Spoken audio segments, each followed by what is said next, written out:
Welcome back to our series, Pastoral Conversations. We are in now week 4 of this series, and today you get to hear from the two young guys on staff. Yeah. That's right, Mark and Michael and Scott. You're old. Just accept it. I didn't say that. That was him. But today we got Clint with us to kind of continue this series. So Clint, thanks for being on here, man. Thanks for having me. So, save the best for last, right? Yeah, absolutely. The Young Guy podcast, we'll call this one. Yeah. Or video, not just podcast. But, well, we're going to start out the same way we have with the other three. And Clint, I'm going to ask you a question. He doesn't know what the question is. So he's on the spot here. But Clint, here's my question for you. What is your favorite musical?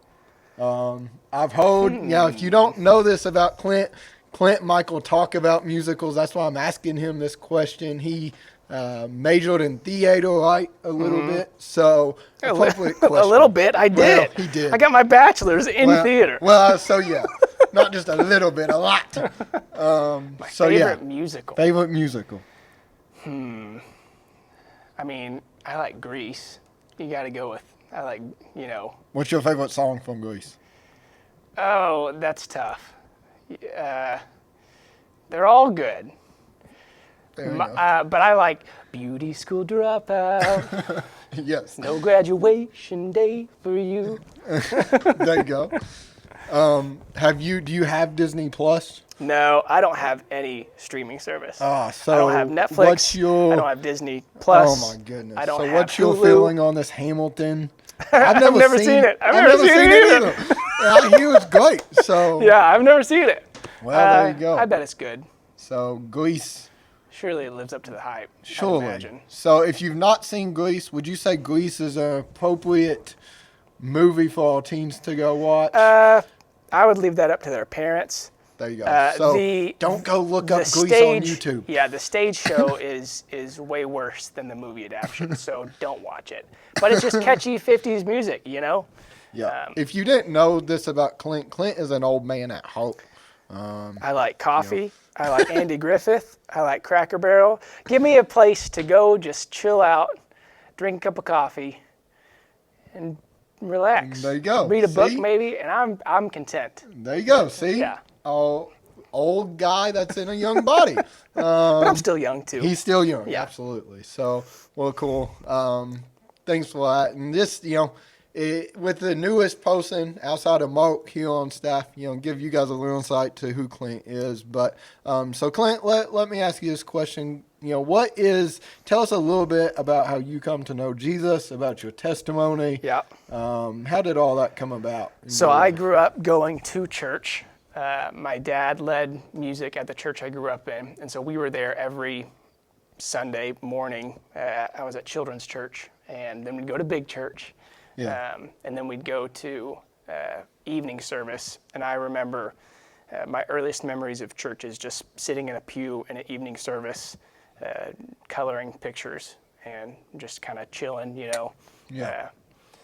And then I remember a distinct Sunday when I was 7, just having the mindset of, I'm actually going to pay attention and see what he's kind of talking about, or see what the sermon's about. And by the end of the sermon or the service, I remember just feeling convicted. Even as a 7-year-old, I knew I hadn't done anything, terrible in the world's eyes as a 7-year-old, but I had, disobeyed my parents, lied, and so I just remember feeling convicted and wrestling with that on the way home from church.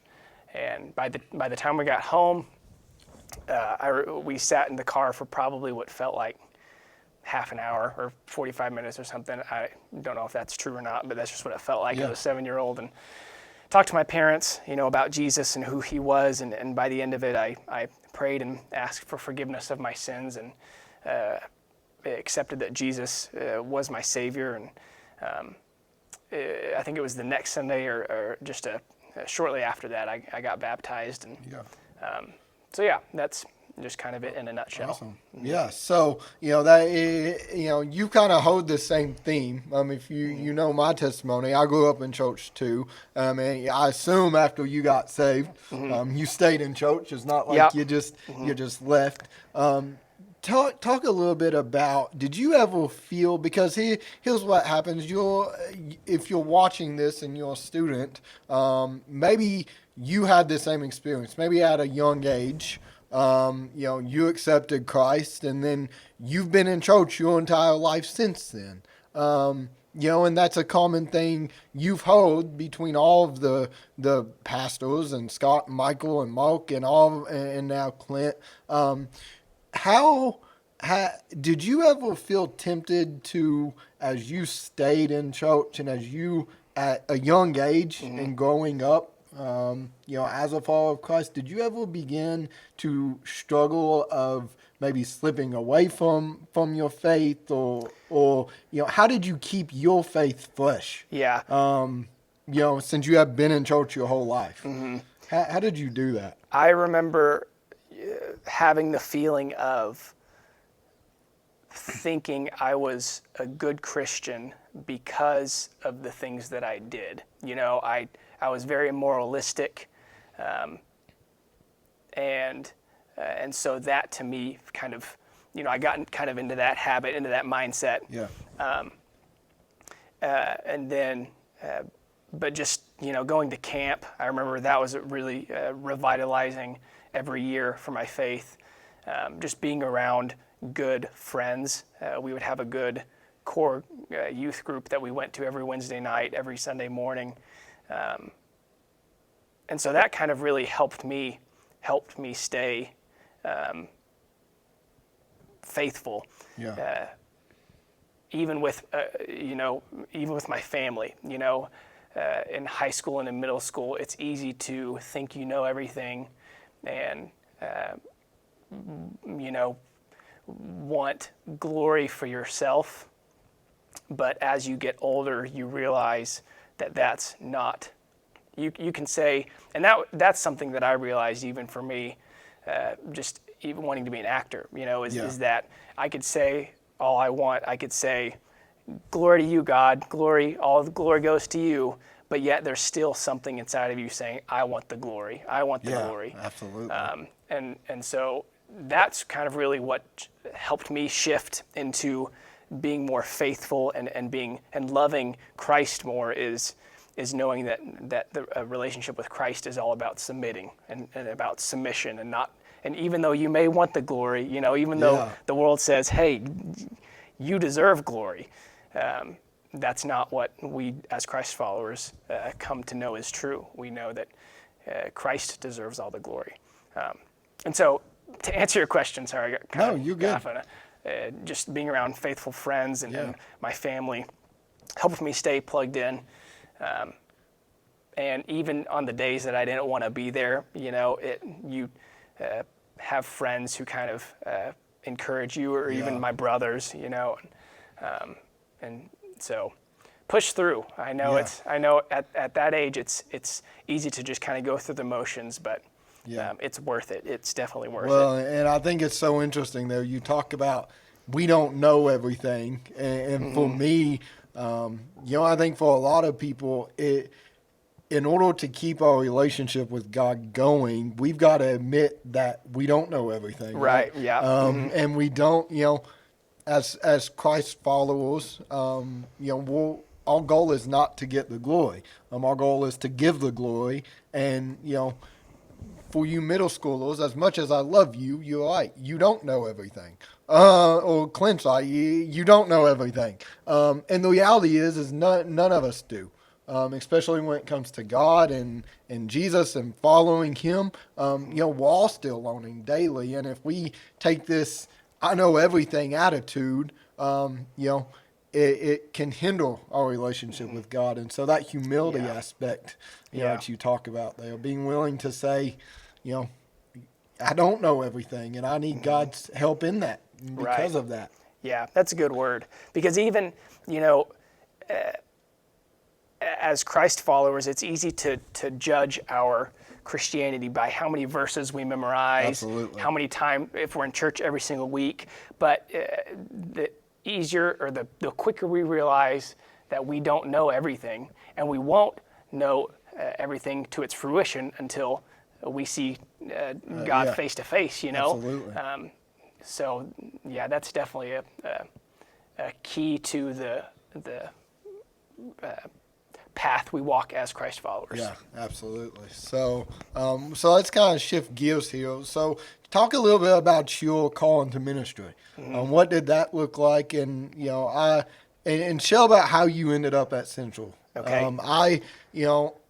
Clint told this story at his ordination council, which is just a fancy word that means that he got ordained as an official pastor, if you want to call it that. And he shared kind of his story about how he ended up here, at Central, and it's a powerful story. So I've asked him to kind of share that too with you. So let's kind of talk to us about, in general, your call, and then.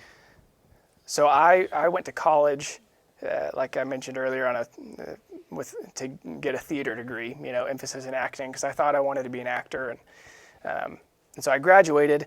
And after college, I wasn't really sure what the next steps were, and so I ended up getting an internship at the church I grew up in, and I would help lead worship for the youth and for the kids on Wednesday nights, and then I would help my dad on Sunday mornings. And I worked at a church camp throughout the summers of while I was in college, and they had a drama team. They would have a theme each year and put on a play, and I was a part of that. And so I would do that each summer throughout college. Well, the summer, I think it was 2 summers after I graduated, I was in Northwest Arkansas and helping with the internship at church. And the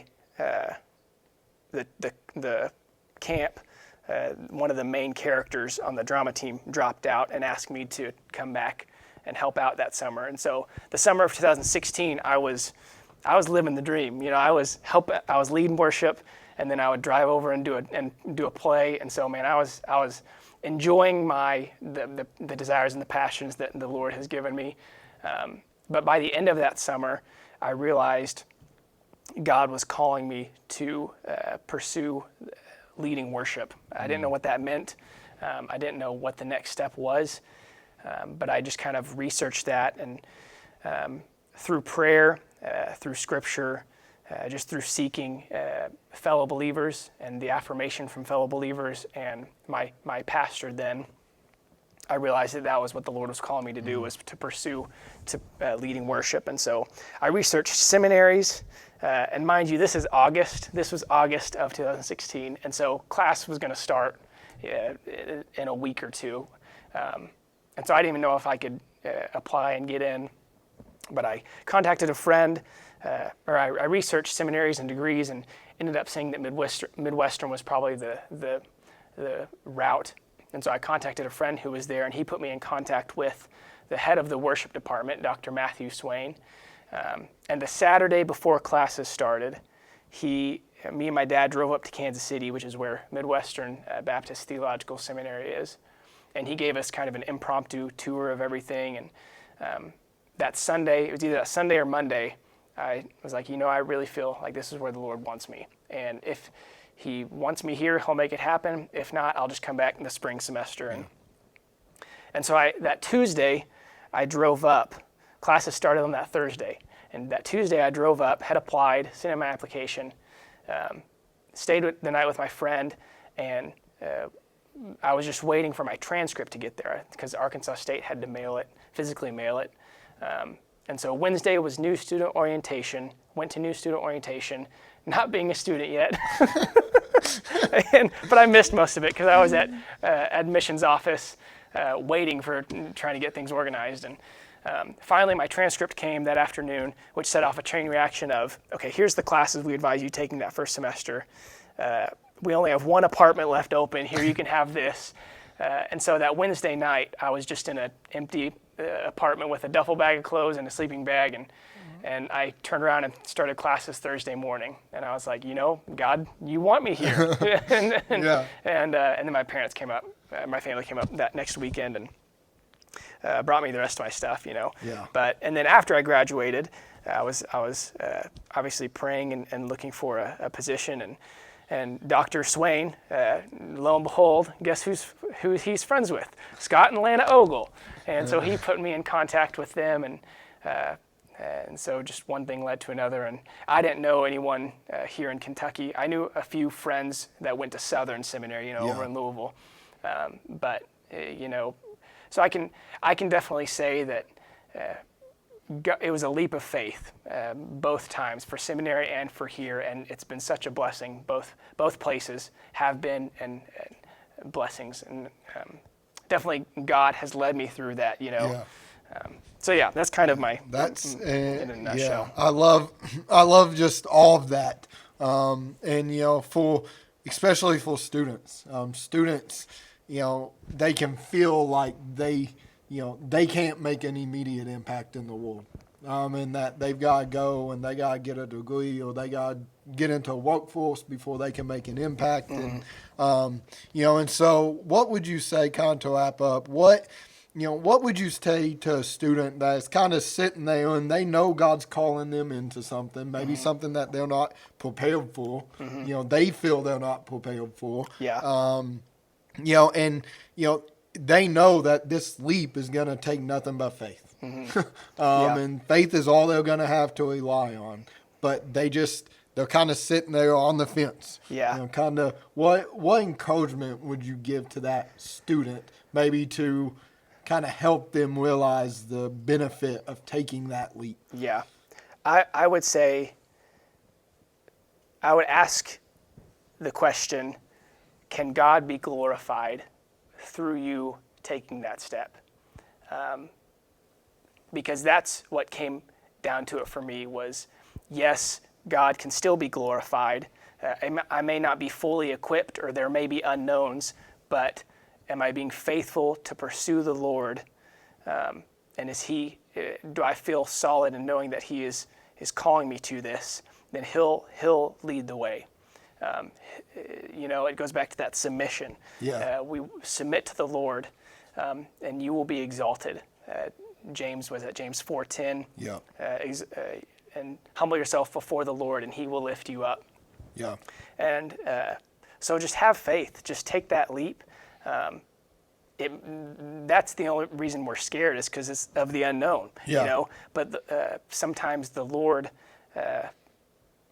you need that sometimes, just to know that, to strengthen your faith, because that's what faith is. Yeah, Faith is not knowing everything. Yeah. And so just taking that leap of faith and knowing that God will lead you and guide you, and if He will be glorified, then He will make it happen. Absolutely. That's a great word. Man, Clint, I appreciate it. Thanks for your time on this. Thanks for inviting me, man. This is fun. Yeah, it's fun. This is something new for all of us. So let me pray, and after we pray, we will, hopefully you guys will check in and tune in next week as we continue on with this and talk to Carol and Holly in the coming week. So let's pray. God, thank you for today. Thank you for your love and your mercy. Thank you for Clint. His awesome testimony just about how you brought him to realize that he was a sinner in need of grace that comes through your Son, Jesus Christ, and how that just propelled him later in life just to be able to rely on you in ultimate faith. God, we thank you for that. Thank you for his wise words and for his leading him here to Central and all the work that he does and the leadership that he provides this church. God, we love you. We thank you for all things. In the sweet name of Jesus, amen.